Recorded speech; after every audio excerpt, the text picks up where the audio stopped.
MP3 tracks. This is about employment and economic development. I think there's a great opportunity for research and an examination of the application of this new technology. Rural business incubators. We're very, very interested in this topic. Working with our municipal partners, we've created the Headlands New Media Development Corporation down in Picton, which is an incubator for the new media, film production, video production. I know Halliburton's also working on one as well. I'm working on an IT one next. That's my next project for the new year. But how do incubators work? Are they different from rural to urban? Are there aspects that promote their success or failure? These are things that we're interested in learning. Rural and urban interdependence. Betsy talked about this. Representing Prince Edward Lennox and Addington, we're right on the border of Kingston. Kingston has an incredible wealth of knowledge workers. And how does that geographical relationship impact our economies, and how can we improve the results? And lastly, one thing as a politician, and I know as someone who answers to federal politicians, business success stories are so important. Everybody loves a success. Kevin talked about champion and having small successes. Individual businesses need to have their stories told. And that sounds really simple, but usually everybody's too busy putting out fires, solving problems, moving on to the next challenge, that we don't celebrate and tell our story. That's one thing that the KISS project and the Monessen Centre are doing very well right now, is actually putting together short stories about some amazing companies here in Eastern Ontario. Dollars, as much as Pella CFDC enjoys funding this seminar series and a great deal of research, we have limited resources. So I'm asking all of the community partners to think about putting in some money for this. It doesn't cost a lot. What we've learned is that the academic community is very interested in our problems. They're willing to help. They're willing to do it at a very reasonable price. Oftentimes it's the cost of a research assistant, cost of software that they need to purchase, or travel and mileage. Professor Donald was actually asking me about finding a home for a project that she needs to do for a class for next semester. It doesn't take a lot of money. These are $5,000, $8,000, $10,000 projects. But I ask you to think about the opportunities and to connect with us. Also, Pella CFDC can't be the only one that applies for everything. We're co-applicants with SSHRC. We're co-applicants for a number of other projects. We need your credibility and your voice to add to ours, to take somebody else to take the lead for a couple of projects. I think it's important that the government sees it's not just about one area, but it's about many voices, and I encourage you to come forward. Advocacy, selling rural knowledge economy to government, from politics to practice. I know Dan Taylor and I have had some challenges recently in dealing with some of the other levels of government and making them understand that we need money to be spent here. It's one thing to say all about the rural economy, or the creative economy, where we love to see knowledge workers, but it's another thing for them to actually fund some of the businesses in our community. So we have to make sure that happens.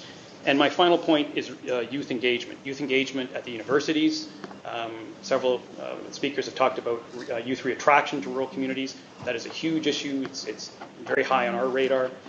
What better way to do it than engage young people at universities to build the professors and the researchers of tomorrow, and make them aware of Eastern Ontario and the challenges that we have. It's a great opportunity.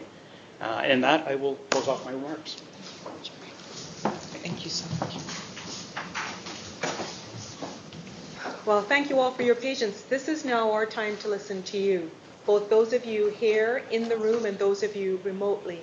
It's going to be difficult for me, certainly, to see you if you're remote, but we can certainly hear you. So all you need to do is to speak loudly, and we can focus on your particular remote meeting room.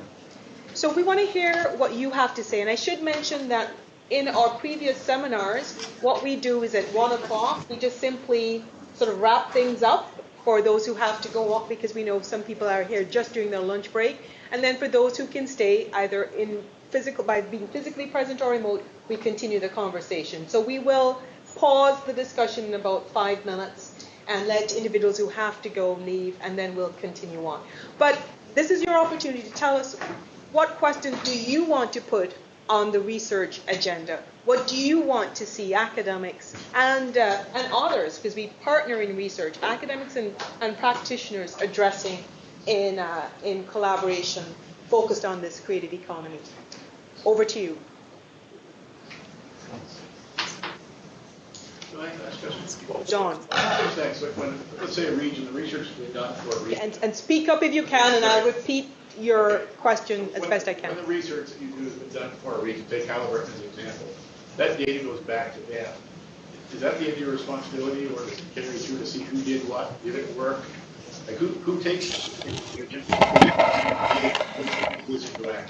Okay, the question that Don has is, how do we move from ideas into action? So for instance, when we were with Halliburton, we got a number of rural creative economy questions. Does it just stop there, some nice ideas? Or how do we move from ideas to action? And I would just say towards the end of the slide deck, you saw from the Monson Center contribution that we purposefully responded through the Creative Economy Seminar Series, through tools that are free that are on our website. And the bottom line is, no, we're not here just to have a lot of hot air flowing. At the end of the day, for instance, with the two particular projects that you saw, the Knowledge Impact in Society project and the Rural Research Priorities project, those findings have been turned over to the funder, so OMAFRA, for instance, for action in terms of additional research that they will spawn and also specific projects and responses. So no, ideas definitely have to move to action. And remember, we've got all three panelists. I did way more than my share of talking, so I want the panelists to respond in general. Tina. So one question I would have as an academic is, how would we contrast different regions and success stories in a way that it's publishable in high quality outlets? Because there's so many idiosyncratic things. So when we go out into the field, we find one region has either a different history, different resources, different things. So I'd like some input in terms of how we would be able to do those contrasts effectively. Okay, so Dr. Dason's question is, how do we move these individual case studies and success stories into a collective that allows for the highest quality publication stream, that allows for generalizability beyond specific case settings? How do we go from that individual best practice level to more generalizable research findings? And I'll just open that question. I know we're just documenting the questions right now. You can see up on the screen, for those of you in the room, that we actually are typing up your questions so nothing will be lost. But how do we move from individual stories into a collective that is scholarly? I think that's a really good question. I was just on a 10-year, it was called Multiple Collaborative Research Initiative program. It just finished. And we looked at these 22 communities across Canada. We had international collaborators from all over the world who are experts on economic development, who provided input at the initial stages as well. But we had